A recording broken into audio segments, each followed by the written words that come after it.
반갑습니다. 모든 낙찰자들이 행복한 1% 기부에 동참하기를 희망하는 경매 채널 김도윤입니다.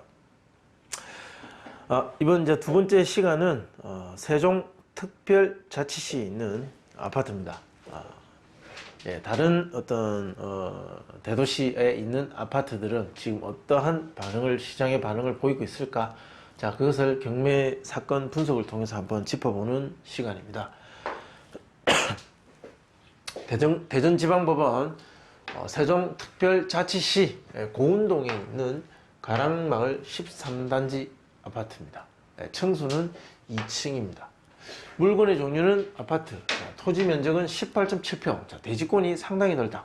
대지권이 이렇게 큰 아파트들이 보면 넓은 땅에 신도시가 조성될 때 만들어진 아파트들, 이런 것들이 주로 이렇습니다. 기존에 있는 어떤 도시의 한가운데 비좁은 토지를 비집고 들어가서 거기서 개발한 아파트들 보면 대지권이 좁죠. 자, 이런 것들은 크니까 주변에 땅이 넓었지 않았냐 짐작할 수 있습니다. 건물 면적은 25.59평, 토지와 건물은 일괄 매각입니다. 감정은 2억 9천, 최저가 2억 9천. 자, 1차네요. 제가 아주 1차 사건을 선택했나 봅니다. 소유자와 채무자는 김 누구누구, 그리고 채권자는 엄 누구누구로 나와 있습니다. 입찰 4일 전입니다. 1차니까 이번에 낙찰이 될까, 유찰이 될까 한번 살펴보면 알 수 있겠죠. 사건 접수 2019년 7월 9일 날 됐고, 대략 한 5개월 정도 만에 이제 경매에 나왔습니다. 어떻게 생긴 아파트인지 한번 보겠습니다. 고운동에 있는 아파트들은 대부분 신축 아파트고 깨끗하고 굉장히 쾌적한 환경에서 살 수 있는 그렇게 조성된 아파트들입니다. 자, 보시면 얼핏 외관만 봐도 신축 아파트처럼 보일 겁니다. 이렇게 개별 호실 출입문, 자, 이렇게 지금 현재 필지들이 나눠져 있는 거 보고 보시면, 또 아파트의 어떤 단지 배열을 보시면 굉장히 바둑판처럼 잘 다듬어져 있고 공원도 조성되어 있는 이런 지적도를 볼 수 있습니다. 누가 거주하고 있는가 한번 보겠습니다. 외관 물권 명세서에 보면 낙찰자 입장에서는 누가 거주하고 있는가가 굉장히 중요한 정보 가운데 하나입니다. 왜냐? 낙찰받고 명도를 해야 되기 때문이죠. 조사된 임차 내역이 없다. 임차 내역이 조사된 게 없다는 것은 임차에 와서 신고한 접수된 이해관계자 접수된 내역도 없고 그리고 현장에서 누구도 만날 수 없을 때 이렇게 기재를 하죠. 채무자, 소유자가 점유하고 있다. 자, 채무자, 소유자가 점유하고 있다라고 명확하게 기재되어 있습니다.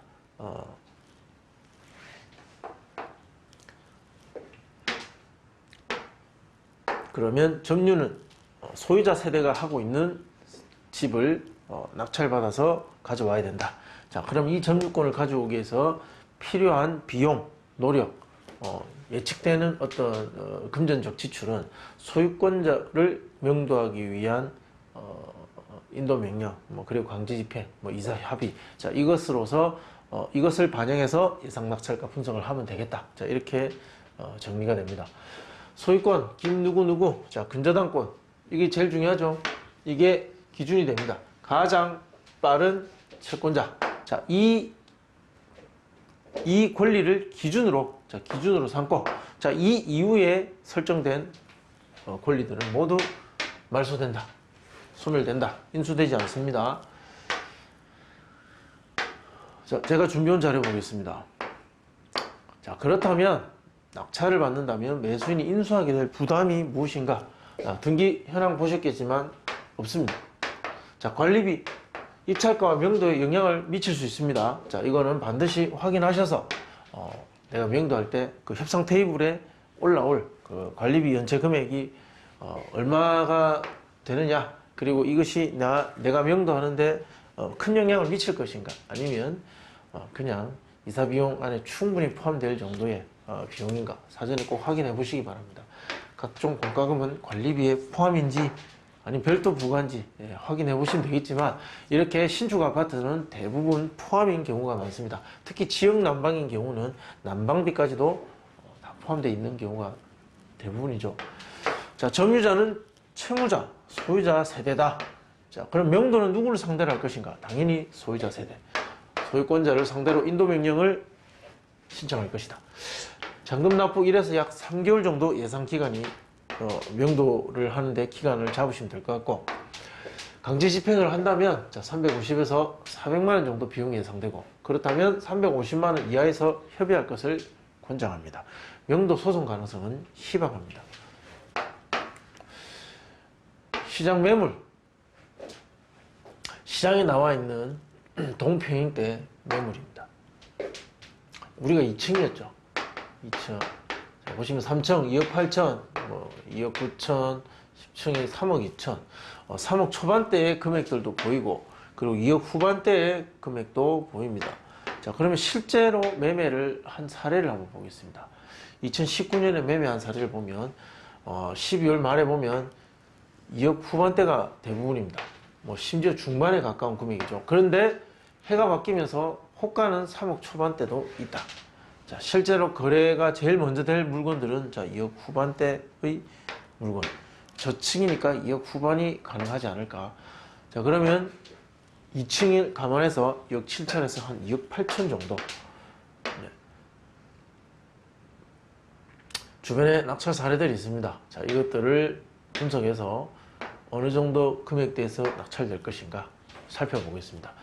2019년 11월 12일과 10월 29일 도렛마을과 가재마을 14년도 15년도 건축, 전용 면적 25.7평과 22.7평, 12층과 18층. 하나는 동양, 남양. 모두 2차에 낙찰됐습니다. 이 데이터는, 이 두 가지 데이터는 제가 아주 중요하게 생각하는 데이터입니다. 2차에 낙찰이 되었다. 2차에 낙찰이 되었다는 것은 1차에 낙찰받았을 때의 경매이익은 별로 크지 않다라는 시장 참여자 모두의 판단이 있었다. 자, 1차의 금액이 매매로 살 수 있는 시세의 금액과 별 차이가 없다라는 건 가격 변화가 별로 없었다.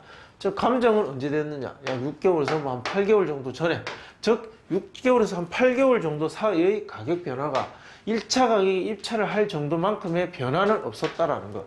물론 약간의 변화는 있을 수 있습니다. 근데 그 변화의 폭이 굉장히 적다. 자, 그래서 2차까지 가야만 입찰의 의미가 있고, 2차까지 갔을 때의 시장 반응은 또 어떠한가? 15대 1이었습니다. 각각 15대 1. 한 보름 정도의 차이를 두고 이루어진 입찰. 이 15명과 이 15명의 상당수는 같은 사람일 수도 있겠죠. 네, 떨어진 사람이 또 들어가니까.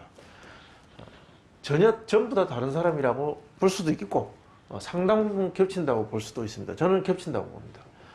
그래서 한 15명 정도의 사람들이 입찰에 들어올 만큼의 시장 참여 예상자들이 있고, 그들이 이 경매 물건을 지켜보고 있다. 그 사람들이 이러한 유사한 정보들을 보고 비슷한 생각을 하고 있을 것이다. 자, 그러면 나는 얼마를 써야 될 것인가? 자, 이렇게 생각을 하셔야만 낙찰을 받을 수 있습니다. 감정가는 이러할 때, 자, 거래 가능 금액은 이렇게 나타났고, 낙찰가는 이렇게 기록이 되었다. 거래 가능 금액 대비 96.1%, 94.3% 정도, 가중 평균을 구하면 95% 정도 됩니다. 이 단순 산술 평균이 아닙니다. 매도가 2억 7천, 하한가죠. 이거 적용하면 2억 6,264만 원 정도 나옵니다. 예상 낙찰가 상한가 적용합니다. 자, 이것이 오히려 낙찰 확률이 높겠죠. 이게 높습니다. 2억 7,200. 자, 이 금액 부분에서 낙찰될 가능성이 높다.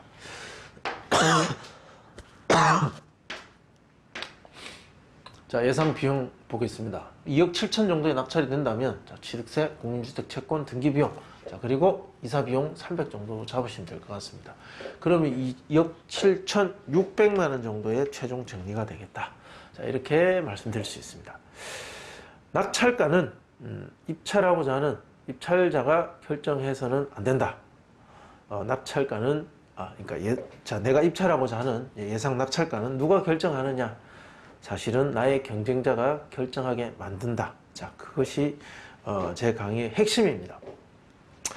쓰고 싶은 금액, 그냥 이 가격이 받았으면 좋겠다라는 건 자기의 희망사항일 뿐입니다. 상대방이, 내 예상되는 경쟁자가 어떤 생각을 하고 있는지에 대한 분석이 가장 중요하다. 자, 그것을 제가 강조하고 싶습니다. 궁금하신 점은 또 댓글로 남겨주시면 답변해 드리겠습니다. 시청해 주셔서 감사합니다.